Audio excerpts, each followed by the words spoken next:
Hello everyone, welcome to today's video. तो guys आज की वीडियो में हम लोग बात करेंगे मॉक इंटरव्यूज के बारे में। तो मॉक इंटरव्यू का मतलब होता है कि जब आपको एक एनवायरनमेंट मिलता है आंसर करने के लिए, और जब आपसे कोई क्वेश्चन पूछता है फिर आप आंसर करते हो, एक इंटरव्यू वाला आपको माहौल मिलता है। ठीक है, तो उसको हम बोलते हैं मॉक इंटरव्यू।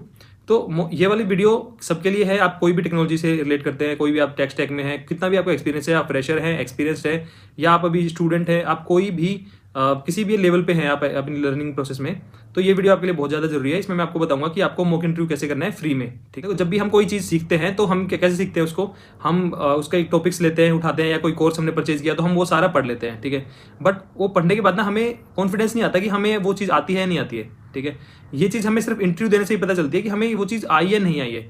तो उसके लिए बच्चे क्या करते हैं, बच्चे इंटरनेट पे जाते हैं और बोलते हैं कि टॉप 30 क्वेश्चन, लाइक मान लो आप जावा के हो तो बोलेंगे टॉप 30 जावा क्वेश्चन या टॉप 50 जावा क्वेश्चन। तो आप वो कर लेते हैं, उसमें आपको क्वेश्चन तो पता चल जाते हैं, लेकिन उसमें प्रॉब्लम ये है कि वो ना एक वन वे कम्युनिकेशन है। वन वे का मतलब है कि आप जिसने वो आर्टिकल लिखा है, जिसने वो क्वेश्चन की लिस्ट दी है आपको क्वेश्चन आंसर की, उसने कुछ आपको दिया आंसर और आपने उसको पढ़ लिया। ठीक है, लेकिन वन वे हुआ क्योंकि आपने अपना इनपुट तो दिया नहीं। आपने नहीं बताया कि ये चीज कैसे आप कैसे सोचते हैं इसके बारे में। आपने सिर्फ पढ़ लिया, आपने उसकी नॉलेज को ले लिया, बट आपने अपना जो आपका जो एक्सप्लेनेशन है वो नहीं दे पाए। वो आपको नहीं पता कि आप कैसे उसको आर्टिकुलेट करोगे उस चीज को। तो जब रियल इंटरव्यू में जब आप जाते हो तो आपको क्या लगता है कि यार ये चीज मेरे को आती थी बट मैं एक्सप्लेन नहीं कर पा रहा, क्योंकि आपने वो चीज कभी प्रैक्टिस नहीं करी। आपने सिर्फ वो दूसरों का पढ़ते गए कोर्स पढ़ा, कोर्स मतलब कोर्स आपने किया, कोर्स जो बनाने वाला बंदा है उसने पूरा आपको एक्सप्लेन किया और आपने चुपचाप सुन लिया, बट आपने अपना उसमें इनपुट नहीं दिया। आपने अपनी तरफ से नहीं बताया कि आप उन चीज़ों को कैसे देखते हैं, आप उसको कैसे एक्सप्लेन करोगे। तो वो आपकी प्रैक्टिस हमेशा रह जाती है। ठीक है, तो उस चीज़ को फिल करने के लिए मॉक इंटरव्यू काम आता है। मॉक इंटरव्यू में क्या होता है, आप अपना भी इनपुट देते हो, आप अपनी एक्सप्लेनेशन बताते हो कि ये चीज़ कैसे आप सोचते हो, कैसे आप इसको एक्सप्लेन करते हो। ठीक है, वो चीज़ करने से आपका दो चीज़ है, एक तो आपको कॉन्फिडेंस बढ़ता है, दूसरा आपका आपकी कम्युनिकेशन अच्छी होती है। कम्युनिकेशन इन टर्म्स ऑफ जो आपकी टेक्निकल जो टर्मिनोलॉजी है वो आपकी अच्छी होती है, और आपको एक आंसर करना आता है। बेसिकली आपको पता तो होता है। बहुत बार मेरे साथ रियल इंटरव्यू में भी ऐसा होता है कि बच्चे बोलते हैं कि सर हमें आता है सर, और हम एक्सप्लेन नहीं कर पा रहा, या फिर वो ना कुछ गलत एक्सप्लेन कर देते हैं, फिर मेरे को लगता है कि इसको आता है बट ये एक्सप्लेन नहीं कर पा रहा। तो मैं क्या करता हूँ, मैं उनसे कोड लिखवा लेता हूँ।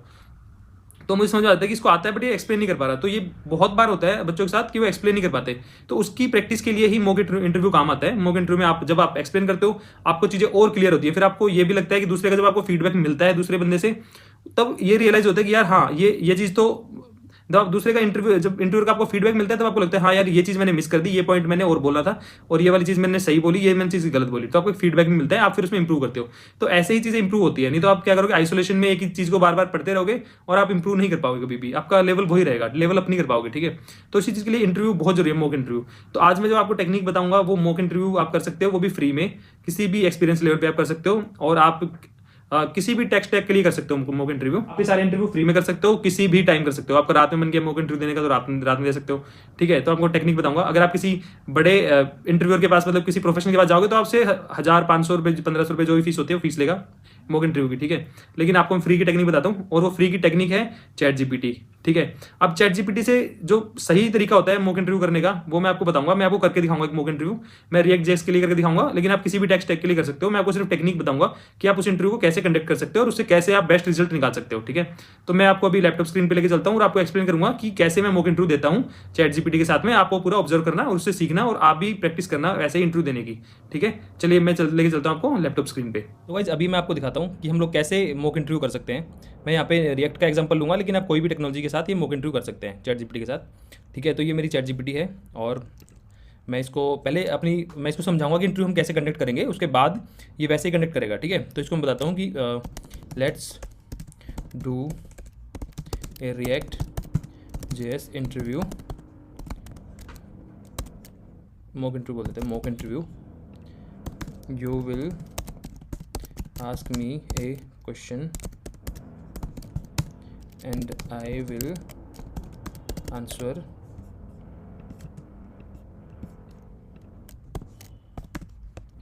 okay. You will ask me a question one by one and I will answer. Okay, so now ये इतनी इंस्ट्रक्शन इसके लिए काफ़ी है। ठीक है, तो अब मैं इसको बता देता हूँ। Sounds good, let's start. ठीक है, ओके, तो पहला इसने क्वेश्चन पूछ भी लिया मेरे से। ठीक है, तो ये है what is virtual DOM in React and how does it differ from the real DOM. ठीक है, तो इसमें मैं कुछ भी अपना आंसर करूँगा। ठीक है, आप कुछ भी आंसर कर सकते हो इसमें। मैं जैसे कि एग्जांपल देता हूँ, मैं वर्चुअल डोम का आंसर करता हूँ कि ओके, वर्चुअल डोम इज ए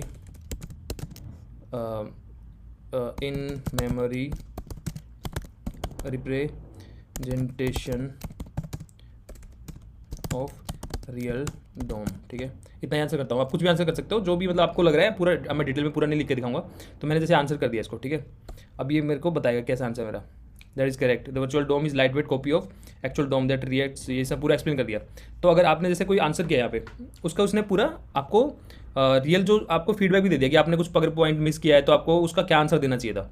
ठीक है, तो इसने आंसर दे दिया यहाँ पे पूरा डिटेल में। तो आप अगर आपके माइंड में ये सब पॉइंट्स थे तो अच्छी बात है, नहीं थे तो आपकी ये तैयारी हो जाएगी, आप इसको नोट डाउन कर सकते हो। ठीक है, ओके।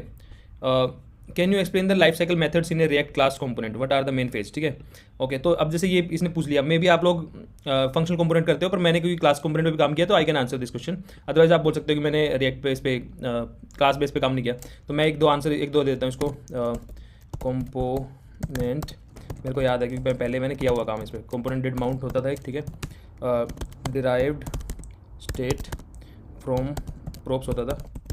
ठीक है, और कंपोनेंट डिड अपडेट होता था। आई थिंक ये पुराने वाली वर्जन में होते थे। Component did update, component will unmount भी होता था। ठीक है, मैंने बहुत काम किया इन पे, और भी थे। मैं इतना ही आंसर करूँगा। अब ये मेरे को करेक्ट भी कर देगा अगर कुछ इसमें मिसिंग होगा तो। ठीक है, ग्रेट। ठीक है, यू हैव नेम्ड ये वाले जो लाइफ साइकिल थे, ये वाले कंपोनेंट डिड माउंट मैंने बता दिया इसको। Get derived state from props बता दिया, डिड अपडेट भी बता दिया, विल अनमाउंट भी बता दिया। ठीक है, ये मैंने सारे आंसर कर दिए। अब इसके बाद एक और question, what are hooks in React and can you name a few commonly used hooks. ठीक है, तो ये अगला क्वेश्चन इसने मेरे पे थ्रो किया। ठीक है, तो मैं फिर आंसर करूँगा इसका, जैसे व्हाट आर हुक्स। ठीक है, hooks are hooks are the way to manage the functionality inside a function component like जैसे कि कोई भी हुक का नाम दे दो, यूज स्टेट, यूज इफेक्ट, इतना ही इसका ऐसे दूंगा अभी मैं, गलत से कुछ भी, यूज इफेक्ट। ठीक है, यूज मेमो एटसेट्रा। ठीक है, अभी मेरे को और भी ऐड ऑन करके उसको इस आंसर को पूरा रिफाइन करके दे देगा मेरे को। ओके, तो इसने बोल दिया कि ये इसके बारे में बता दिया। ठीक है, ये आप पूरा पढ़ सकते हो। फिर जैसे नेक्स्ट क्वेश्चन थ्रो किया, what is the purpose of key in React and why they are important. ठीक है, तो ये जो क्वेश्चन है ना इस तरह के आपको ना ये एक वर्सेटाइल क्वेश्चन आपसे पूछता जाएगा, तो आपको एक आइडिया मिल जाएगा कि हम लोगों को क्या तैयारी करनी चाहिए और किस तरह क्वेश्चन पूछे जाएंगे। और आपको फ्रैंकली बताऊँ, ये क्वेश्चन पूछे जाते हैं रिएक्ट में या कोई भी टेक्नोलॉजी में।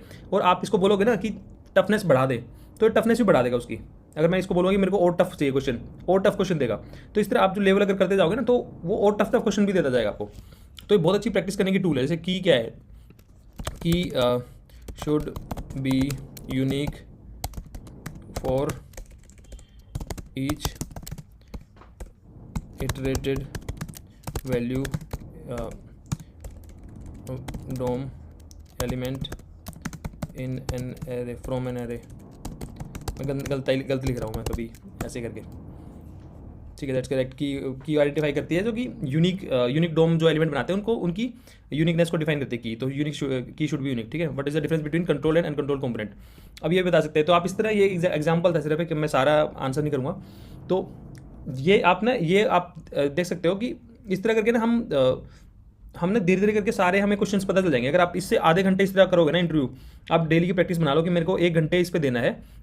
आप जो भी तैयारी कर रहे हो, जो भी आप पढ़ाई कर रहे हो, जो असाइनमेंट बना रहे हो, प्रोजेक्ट बना रहे हो, वो बिल्कुल ठीक है, वो आप करते रहो। लेकिन आप अपनी एक प्रैक्टिस बनाओ कि आपको 1 घंटा चैट जीपीटी के साथ टाइम स्पेंड करना ही करना है मॉक इंटरव्यू के तौर पे। उसमें आप किसी भी चीज़ का टॉपिक पकड़ लो। जैसे कि आपने आज ये पकड़ा, मान लो रिएक्ट बोला, कल को आप टेलविंड कर लो। जब अगर आपने टेलविंड कर लिया तो टेलविंड कर लो। फिर आपने किसी दिन अगर आप जावा स्टैक से हो, आप जावा से कर लो। आप स्प्रिंग बूट के क्वेश्चन कर लो। तो इस तरह ना कोई भी एक पर्टिकुलर दो, उसके बारे में जो भी इंपॉर्टेंट क्वेश्चन होंगे ना वो देगा। इसका फायदा ये होगी, आप जब इनपुट दे रहे हो, आपके माइंड में भी ना वो जो आंसर है वो बिल्डअप हो रहा है। आपको एक आंसर करने का तरीका पता चल रहा है कि मैंने इस तरह आंसर करना है और ये चीज़ें मैं इस तरह आंसर करूँगा अपने रियल इंटरव्यू में। तो इससे आपका ना थॉट प्रोसेस डेवलप होगा और आपको जब भी आंसर चैट जीपीटी आंसर करेगा तब भी आपको समझ में आ जाएगा कि मैं ये चीज़ें गलती कर रहा हूँ, और वो चीज़ें आप ठीक कर लोगे। तो इसमें और साथ साथ ना आपको क्वेश्चंस के, अगर जैसे आप कोई क्वेश्चन आंसर नहीं कर पा रहे तो उसको नोट डाउन करते चलो। इस तरह आप अपनी नोट्स बना लो इंटरव्यू के लिए, और एक मॉक इंटरव्यू करो इसके साथ। ये फ्री है, किसी भी टाइम करो ऑब्वियसली, तो आप इसका सही से यूज़ करो और ये बहुत ही अच्छा टूल है, बहुत ज़्यादा बेनिफिट आपको दे सकता है मॉक इंटरव्यू के तौर पे, ठीक है। तो आई होप कि सब लोग समझ में आ गया कि हम मॉक इंटरव्यू कैसे करेंगे। आप डेली प्रैक्टिस करो, शुरू मॉक इंटरव्यू करो। अब ये सेम क्वेश्चन आप सेम चीज़ आप डीएसए के साथ भी कर सकते हो, सेम चीज़ आप एप्टीट्यूड क्वेश्चन के साथ कर सकते हो, आप हर चीज़ के साथ कर सकते हो। आप ये आपसे क्वेश्चन पूछेगा, फिर आप इसको आंसर करोगे, दैट्स इट। तो आप ये सिंपली ये प्रैक्टिस शुरू करो। जब तक आप क्वेश्चंस नहीं बनाओगे ना, तब तक आपको ना कॉन्फिडेंस नहीं आएगा। आपको लगेगा कि पता नहीं क्या चीज़ें हमसे पूछ ली जाएंगी इंटरव्यू में। आप प्रोजेक्ट पे बहुत मेहनत कर रहे हो, उसको डिप्लॉय भी कर देते हो, आप सब कुछ कर देते हो, लेकिन जो इंटरव्यू क्वेश्चंस है वो एक डिफरेंट चीज़ है। वो आपको थोड़ा ना आपको प्रॉब्लम में डाल सकते हैं वो क्वेश्चंस, ठीक है। तो वो आपको तब पता चलेंगे जब आप इंटरव्यू में आप रियल इंटरव्यू फेस करोगे, और ये आप कभी भी फेस कर सकते हो चैट जीपीटी के थ्रू। और इसमें टफनेस भी आप बढ़ा सकते हो। आपको लग रहा है कि बहुत ही ज़्यादा इजी क्वेश्चन है, आप बोलो कि start asking some difficult questions. तो अगर मैं इसको बोलता हूँ ये क्वेश्चंस मैं इजीली आंसर कर सकते हैं कोई भी, अब मैं बोलूँगा कि start asking some difficult questions, okay. तो मैंने इसको बोल दिया थोड़ा डिफिकल्ट पूछो यार, इससे बात नहीं बन रही। लो, इसे मतलब what are high order component, ठीक है। हायर अब मेरे को ये भी आता है, मैं बोलूँगा HOC are the functions that takes component as an argument and return a new component with added functionality, ठीक है। अब देखते हैं नेक्स्ट और टफ क्या पूछेगा, ठीक है। ये मैंने कर दिया, दैट्स राइट, ठीक है, ये उसने बता दिया। अभी नेक्स्ट पूछा, can you explain the concept of lifting state up in React, when would you use this pattern. तो ये इस तरह करके ना ये आपको और डीप में लेते जाएगा आपको डीप में, ठीक है। तो ये बहुत अच्छी चीज़ है कि इतना मतलब बेस्ट टूल है। आप जो भी लिमिट है ना आपकी, आप लिमिट टच करो, और फिर आपको ना उस लिमिट पे आके अगर आप डिस्कम्फर्ट फील करोगे ना उन इंटरव्यूज क्वेश्चंस में कि यार ये आंसर मैं नहीं कर पा रहा हूँ क्वेश्चंस के, वहाँ पे आपकी नई लर्निंग शुरू होगी। उन चीज़ों को नोट डाउन करो, उन चीज़ों को पढ़ना शुरू करो, ठीक है। तो अब आपका एक नेक्स्ट लेवल पे आप पहुंचोगे, ठीक है। ये बहुत ही अच्छा टूल है, लोग इसको अंडर एस्टिमेट कर रहे हैं। तो आई होप आपको अब समझ में आ गया होगा कि मॉक इंटरव्यू कैसे करना है चैट जीपीटी के साथ में। और आप अलग अलग जैसे 1 वीक लो, आप 1 वीक में पूरा रिएक्ट प्रिपेयर कर लो। 1 वीक में मतलब एक टेक्नोलॉजी को आप 1 वीक दो अच्छे से, और जब तक आप सारे क्वेश्चन आपको पता चल जाएंगे, ठीक है। तो इस तरह आप हर एक टेक्नोलॉजी के साथ मॉक इंटरव्यू स्टार्ट करो अपना। आई होप कि आपको समझ में आ गया। तो मैं मिलता हूँ नेक्स्ट वीडियो में। अगर आपको वीडियो अच्छा लगा तो अपने फ्रेंड्स सर्कल में शेयर करना, और वीडियो पे एक लाइक और कमेंट करना। थैंक यू सो मच, मिलते हैं नेक्स्ट वीडियो में, बाय।